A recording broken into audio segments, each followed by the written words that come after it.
Hi everyone, my name is Andrew, and in today's video, we are going to take a look at starter tips and treasure wars for you to follow. So, first and foremost, this isn't supposed to be pro tips or anything. This is just supposed to be for the beginner. This is just getting you set up, putting you with the skills that you need in order to progress into a better player. And this list is not exclusive to one particular game mode, so this isn't just referring to solos or trios or megas. This is just in general, all around tips that could affect you in every single one of the game modes and just make you a better player the more you practice with it. So without further ado, let's get right into it. So first and foremost, just tweak your settings to your liking. People will recommend you things, especially pro players will give you a range if you're just outside that range because it works better for you. There's no problem with that.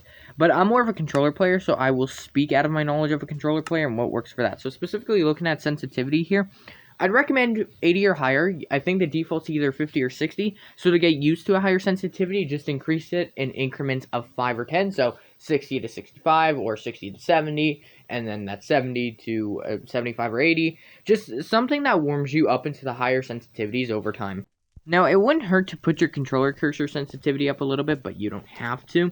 And as for your button mappings, I would say it's pretty important to map your attack and block placing button to the buttons with the least resistance. In this, that would be the right bumper and left bumper on the Xbox One. So that's what I do.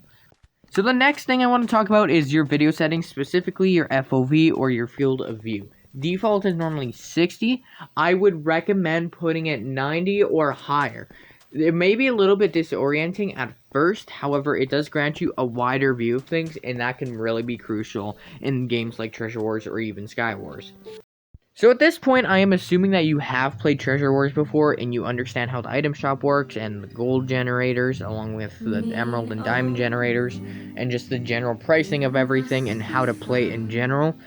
In my opinion, I think Trios, first and foremost, is the best way to start because Trios does seem like the most casual game mode. I nab most of my wins from there, so I would just pick Trios if I were you. Even if you're solo, I swear playing trios with 2 other randoms is a better alternative because solos are full of aggressors.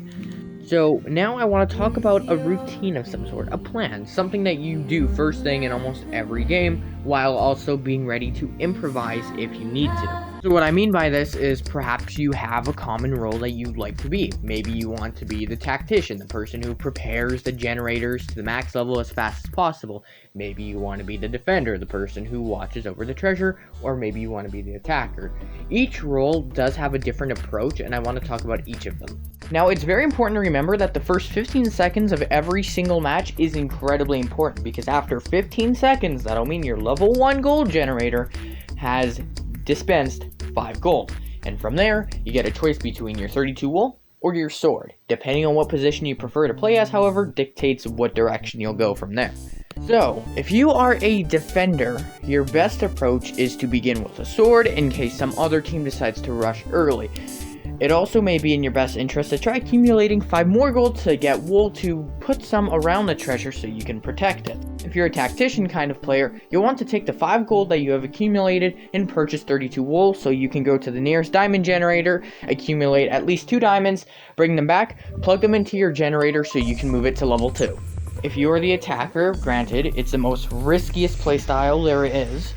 What you'll want to do is you'll want to buy 32 wool, and you'll immediately bridge to diamond gen and beyond that to the nearest enemy's treasure. If you break their treasure but you still die due to the enemy, it's still a success because you got their treasure, thereby it's a big worry that is no longer existing.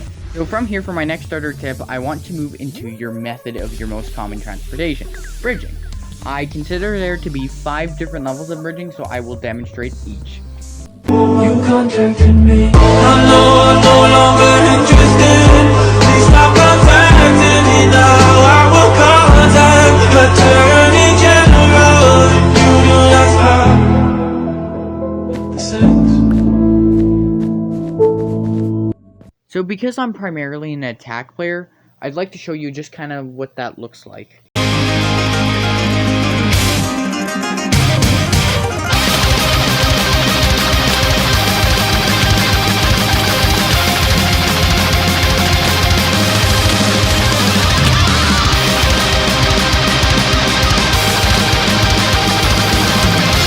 As you saw, I was fast, I caught them off guard, they were unprepared, and as a result, me being an attacker player, I was able to pull the sheets over them and get the win.